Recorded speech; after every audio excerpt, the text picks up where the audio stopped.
የምትገኝበትን ቦታ ምረጥ። የተገኘበት ቦታ የት ነው? የተገኘበት ቦታ ያንተን ዋጋ ይወስናል። ለምሳሌ ውሃን እናስብ። 1 ሊትር ውሃ ስቶር ውስጥ ሁለት ብር እንበል፣ 2 ብር ብለን እናስብ።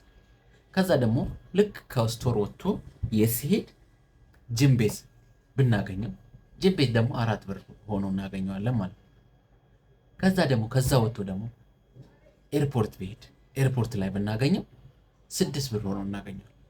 ይሄ ውሃ ራስነቱ ወይንም የውሃው መጠን አልጨመረም፣ ውሃውም ሌላ ቫልዩ አድ አላደረግም፣ ምንም አድ አላደረግም። ግን የተገኘበት ቦታ ያንን ውሃ እንዲለወጥ ወይም ዋጋው እንዲአድግ ወይንም ዋጋው እንዲጨምር አድርጎታል ማለት ነው። ስለዚህ አንተ የት ነው የምትገኘው? የምትገኝበት ቦታ ያንተን ዋጋህን ሊያሳንስም ሊያሳድግም ይችላል።